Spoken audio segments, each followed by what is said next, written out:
So part of the hard part about doing a demo without rehearsing is my ums, ers, and ahs, and also that I talk a little bit slowly because I'm sort of thinking about what I'm supposed to be doing. So bear with me. I will do some post-production edits, but not a lot, because this would be the way that I would be speaking to you if we were all in the same room together. All right, so we've got our colors already ready to go for the two different Mokume Gane methods, and one of the things that I want to show you that is the difference in the two methods is that the Melanie Mirror method uses stamps like this.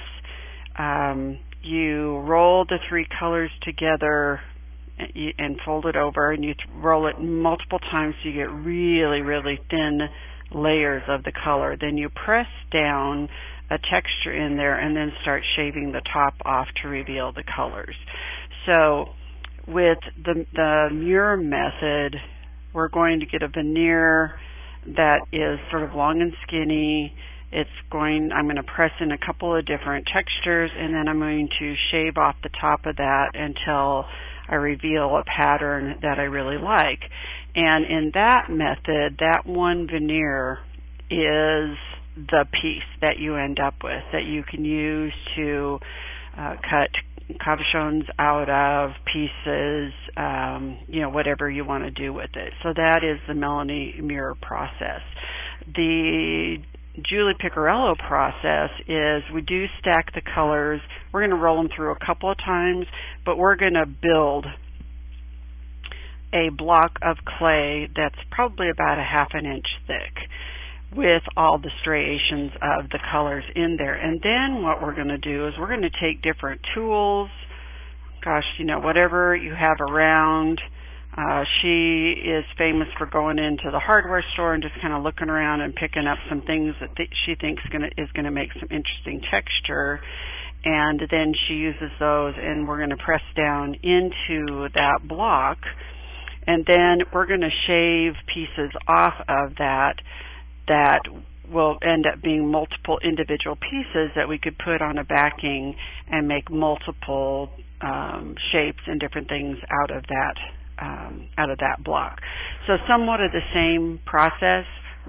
We're stacking layers of color together, rolling them very thin, then pressing in on those colors so that the colors will make different shapes, and then when we shave that off, it's going to reveal the different colors. So I talked you through it, but let me demonstrate it. So the first one that we're going to do is the Julie Picarello process. So let me get these textures over here and bring my tools out. Sculpey made a couple of textures that could work. Now, since this block of clay is going to be about a half an inch thick, your instruments that you're going to use to make the texture have to go all the way through the half inch, because as we peel it away, you want to maintain that kind of design texture. We can use, different kinds of heads for an electric screwdriver. I can use my cutters. I can use collecting a seashell to get some interesting textures, so that might be an interesting texture. I can use some of the waffle blades that come with some of the polymer clay tools. This is really nice because it's very thick. It's probably 5/8 to 3/4 of an inch thick, so when I press that down in, it's going to maintain that design all the way down to the bottom of the block. So, or I guess we call it a slab. So, let's just get started.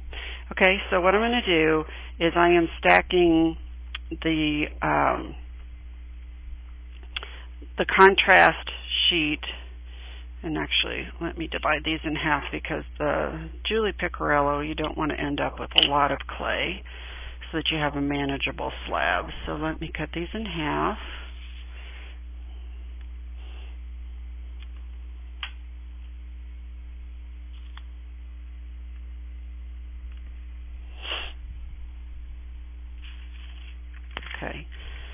And then I want high contrast, so I'm going to match up these edges. Okay, so these, I forgot to tell you, I rolled these to condition them. I rolled them through 1, which is the widest setting on my pasta machine, but then I turned it down to 2 because we're going to roll it back through a number 1, and if I put 1 and 1 and 1 on there, it could damage my machine or disform the slab that I'm trying to build. So I'm going to put that on there. And then the third one, so we've got the magenta, maroon, whatever we want to call it, cat hair, which we don't want to become part of the slab. Okay, the blue, the white, and the maroon. All right, now I'm going to run this through the thickest setting on my pasta machine.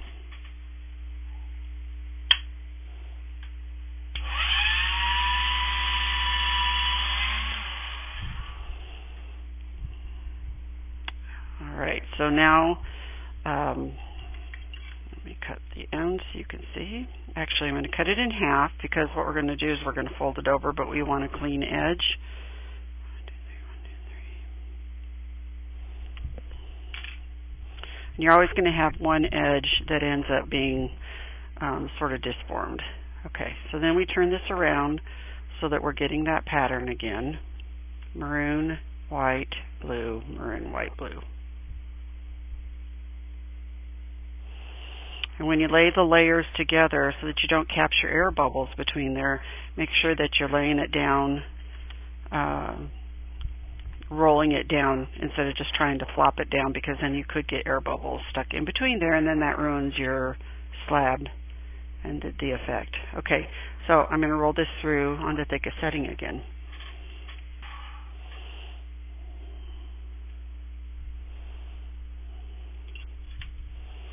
Okay. Cut it in half again.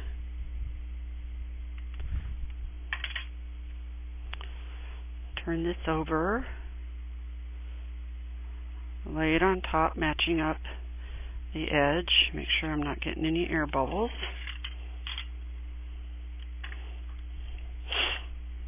To see how we're getting a really nice striped slab here.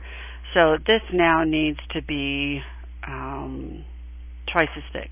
So what I'm going to do is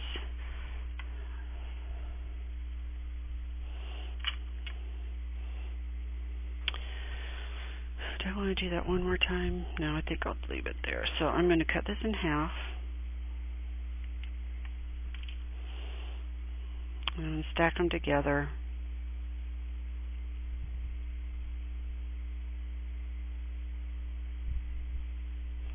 And then I've got this little block. Typically want this to be a little bit longer, but I can demonstrate the technique with this size. And I can trim up some of this. And don't throw away any of your scraps of clay. Even the scraps that, you know, on the side are going to end up, you can't separate those out and reuse them. Scrap clay can be used for the insides of beads. You could make a bead form out of scrap clay and then wrap a veneer on it. So don't ever throw away your pieces of polymer clay, because you can reuse them.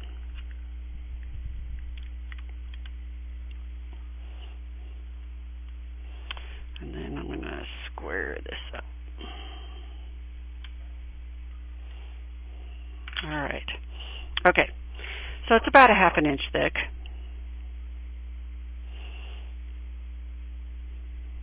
And it's okay that it's a little messy on the sides. It ends up getting kind of messy as we go through this process. All right, so now what I'm going to do is I'm going to lay it down on my glass table. And the reason why I like to use glass is that you can't, I'm going to be cutting this, and you want it to seal itself to the glass tray. All right.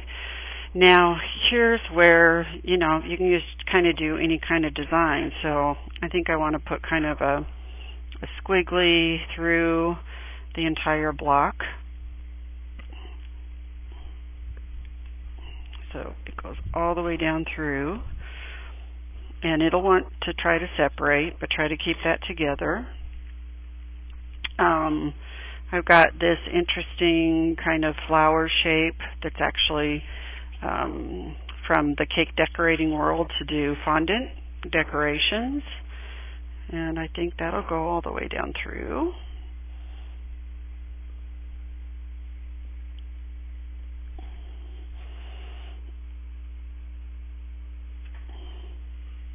And then I'm going to press and pull up so that I don't take that piece up with me. Come on, we can do this. Okay, so I've got that. This could make an interesting design, but since I've got this flower motif going on, I think that I will use maybe some squares.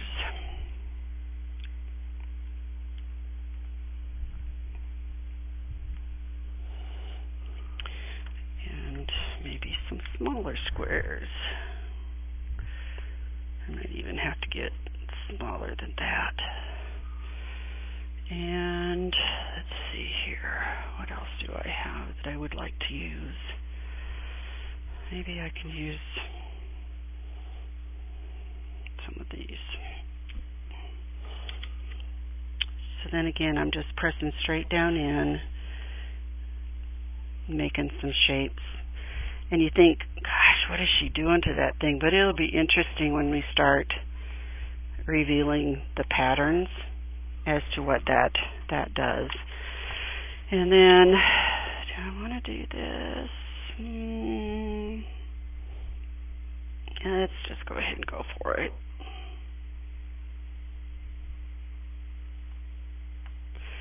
And some of these things tend to stick to the polymer, so you can dip these things in water or in cornstarch, and that tends to help it release quite a bit when you're doing this kind of thing. And then I do want to do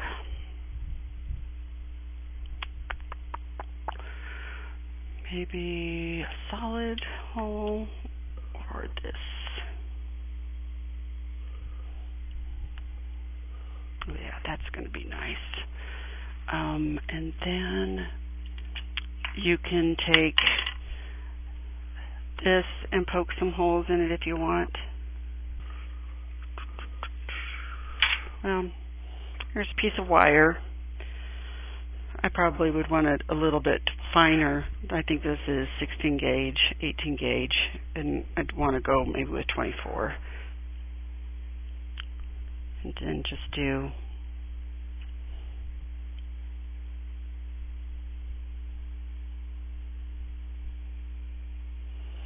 a series of little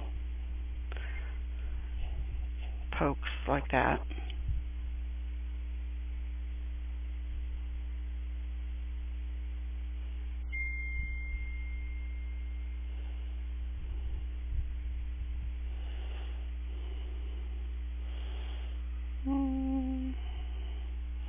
And I always have a tendency to overdo it, so I'm going to stop.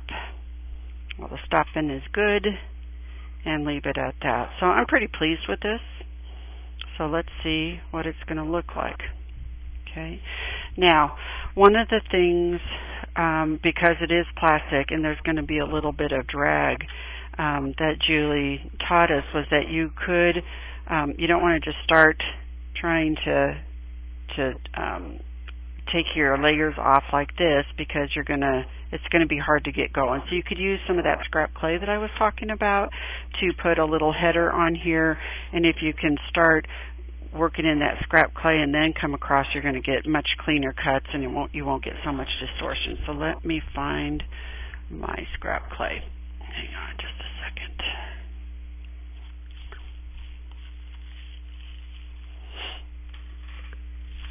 So that's exactly why I keep stuff like this ready to go.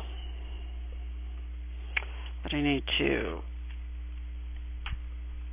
condition this a little bit so that it's easier to cut through.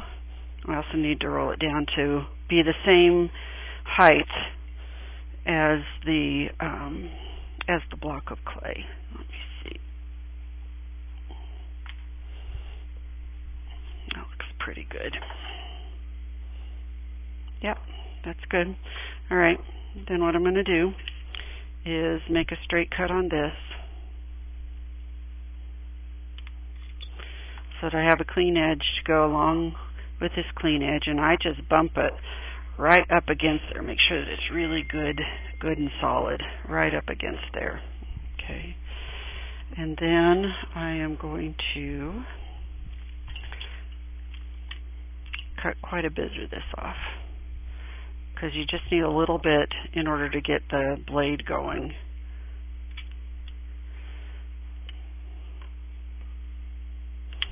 That should be good enough. All right, make sure that's pressed down. This is pressed down. And then the other thing I need to do, because I'm going to be shaping layers off of this, is that I need to have something to be able to put it on. Oh, and I didn't use the... I can't use it. I wanted to show you what that texture would look like. So there's, it might work, but we'll do it in something else.